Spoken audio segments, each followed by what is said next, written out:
Shabbat Shalom and Moadim L'Simcha. We'll work on it. We'll work on it. You know, it's something you get to use for like an entire week, so there's plenty of time to practice, although you've only got a couple days left. So, why do we build and use a sukkah on Sukkot? And don't just say, because the Torah told me to. The Torah gives us an explanation beyond just the commandment. Ah, yeah. Remind us of the harvest, that we need to have the harvest to carry us through what season. Reason number one, we are celebrating a harvest festival. This is the original Thanksgiving, if you will. And indeed, we would have huts like a sukkah in our fields, and you would wake up before the sun. You'd go out and you would harvest, and you would be too tired to walk all the way back to town, and you didn't want to waste that time anyway, so you would just collapse in your little hut and wake up the next day and do it all over again. Kids, that's what summer vacation used to look like. Yeah. However, that is not the original reason for dwelling in the sukkah. It is very important, and indeed Sukkot is a holiday of thanksgiving and a holiday where we celebrate the harvest, but the Torah itself does not give that as its labeled explanation for why we dwell in a sukkah. When we brought out of Egypt, the shelters in the wilderness. When Israel was in Egypt land, right? We left Egypt, and as we go out, everybody always has the Sisbi DeMille vision of us all living in tents. Well, guess what? Not everyone had a tent. In fact, most of the people leaving didn't have tents. Most of the people, wherever we camped, would hack together a couple bushes and make a little lean-to, make a little sukkah, would make a hut.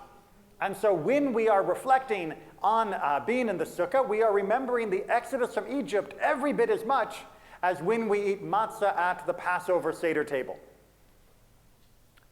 However, there's something that's always been bothersome with this. Because as much as we are remembering back to these days, there's always been this layer, a veneer of nostalgia for it. The good old days. Remember when things were like when God took us out of Egypt? Those were the days. Remember when God took care of us with the manna and with the water and sheltered us with the anan, with the cloud? The good old days. But see, the thing is, in Judaism, we don't actually have a rational reason for saying the good old days. And I don't just mean our dark days of history. What I mean is Judaism itself is not a backwards-looking religion. Judaism, in fact, is implacably opposed to that type of mentality. You can find no better example than in the book of Kohelet, Ecclesiastes, for those of you that prefer, what is that, Greek, Latin? I can't keep those languages straight. What's that, Greek? Sure, it's Greek. I knew that all on my own. So the book of Ecclesiastes actually says, don't think the good old days were good. Don't look back and say, oh, remember when things were so much better than they are now. But weren't they? I mean, for crying out loud, we had Moses. We had Aaron. I mean, wasn't that better than what we've got now? I don't know if you've looked around, but, you know, we don't exactly have leaders like Moses and Aaron just walking down the street these days, do we? It's a little schwach out there. You know, shouldn't we be idealistic, nostalgic for the past? Shouldn't we look back and say, but remember what we were able to accomplish when we had people like Moses and Aaron leading us? But they accomplished the tribes that saw the most miracles, in quote, were always complaining. I mean, they had great leaders, but they weren't followers. They weren't great followers.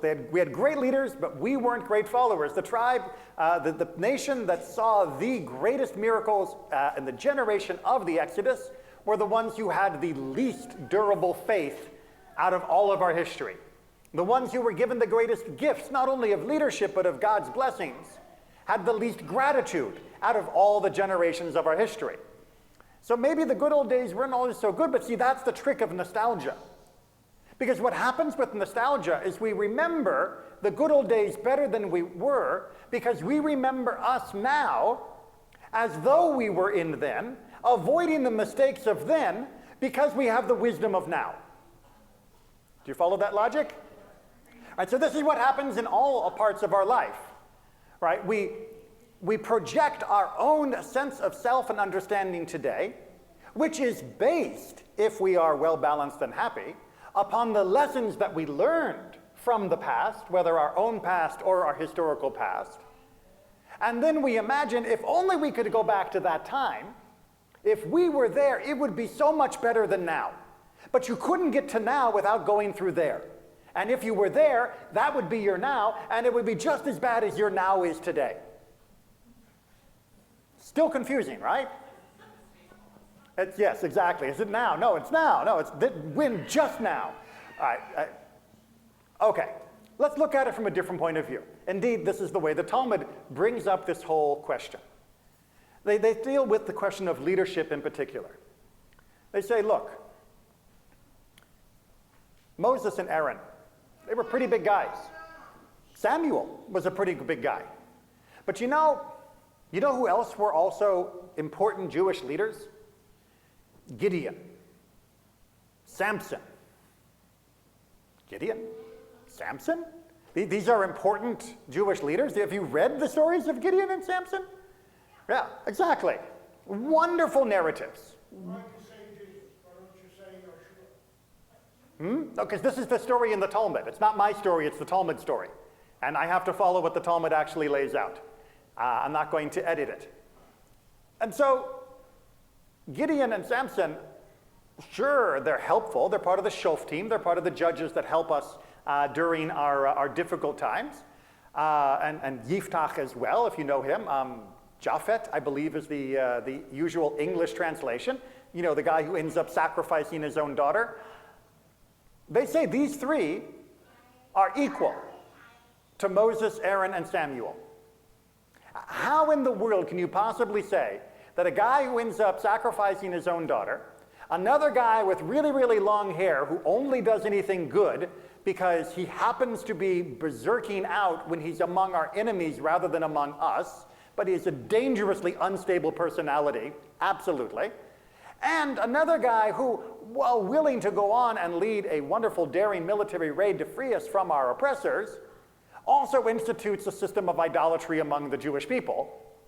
How can you say these three guys are equal to Moses and Aaron and Samuel? And the answer the Talmud gives is, well, they were equal to them in their generation. Moses was in the generation of Moses. Aaron was in the generation of Aaron. Samuel was in the generation of Samuel. And within their generation, they were the leaders that the people had, and they were the leaders the people needed. Within the generation of Yiftach, of Samson, of Gideon, those were the leaders they had. And what are you trying to tell me when you say they are inadequate? That, oh, here we are stuck with Yiftach, the idiot, who was a bandit leader who only got hired because he was the only one who knew how to stab with a sword, and comes back so stupid from war that he sacrifices his daughter. How can you possibly say we should turn to him as our leader? Who's the alternative? No one else was there.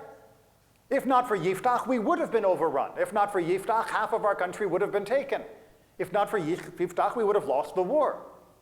Does that mean he is the pinnacle of all greats? No.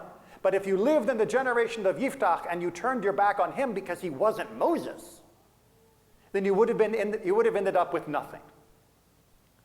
When you live in the past imagining that it was better than the present to the point that you are willing to sacrifice the present because it's not as good as you imagine the past, then you are falling into the trap of nostalgia. Then you are falling into a pit. Now, the irony is that this story is being used within the context of the Talmud to try to explain to someone why they should put up with the boneheaded decision of Rabban Gamliel, who was the leader of that generation. Rabbi Joshua has been embarrassed by Rabban Gamliel multiple times. And even to the point of forcing Rabbi Joshua to show up on the day that he thinks is Yom Kippur by his calculations, but Rabban Gamliel said was not the day that was Yom Kippur. And he's going to have to show up with his staff and with his wallet, showing that he is accepting Rabban Gamliel's ruling. And Rabbi Akiva goes to him and he says, my friend, Rabbi Joshua, I know he's no Moses. I know he's no Aaron, and I know he's no Samuel. He may not even be a Yiftach. But he is the leader that we have. And we need to go and work together under the system that we have.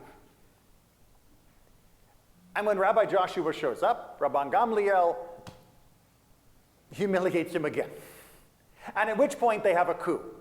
And they throw out Rabban Gamliel and appoint someone else to take over. And if you want to learn more about what happens on that day, you're going to have to join us for our Mishnah class next Wednesday night, where we find out what happens when there's a coup in the rabbinic world. But it shows the remarkable way that they are trying to balance. Yes, we have to go to who we have today. We can't imagine, oh, life would be so much better if only Moses were around today, because I can guarantee you if Moses was around today, we'd be giving him the same grief that our ancestors gave him when he was there. But more importantly, as Jews, we are taught not to look backwards with longing, but to look backwards for inspiration, for education, for wisdom. We look back to say, here's what they did right, here's a lot of what they did that was wrong, here's what we can learn from that, and here is where Yiftach or Samson or Gideon can stand that Moses couldn't, which is upon Moses' shoulders. And in a different year that Moses wasn't available. They had wisdom that was unavailable to Moses because Moses didn't have Moses to teach Moses. Just think about that for a second. Moses was a pioneer, just like Abraham had been before. And that meant that they had limitations. But thanks to what they had done, Gideon could stand in a place that was further along than Moses because of what he knew and what he had gained thanks to Moses' revolution. And so to every successive generation. We are all the inheritors of that wealth, the accumulated, accrued wealth and wisdom of our people. Which means all of us are standing in a place, if we learn from it rather than merely idolize it, that is stronger and better and wiser than any other generation in Jewish history. We don't have to lament the loss of the shtetl and wish that we could be Tevye again. God forbid. It's 100 years from that time. We have learned things in that last 100 years. Would you forget them? Or do you imagine that somehow you can have that world with the wisdom that we have now having gained from the loss of that world? That's not the way the timeline works. We stand in a place they couldn't stand. We learn from what came in order that we can move farther. Judaism doesn't look back to idolize it or to dwell or wallow in nostalgia. Judaism looks back so we can be inspired for what's next. It is not about the good old days that were, it is about the good new days that are coming. And that only happens when you keep your eyes forward rather than just to the back. The holiday of Sukkot tries to give us that wisdom. It says, celebrate what you have harvested, celebrate what you have taken in. Enjoy the sukkah and remember where you started from, but don't think that this is your permanent dwelling. You will build a house superior to the sukkah that was made when we left Egypt. And you will build it because your ancestors lived in the sukkah, and your descendants will live in even finer houses of wisdom and knowledge and spirituality.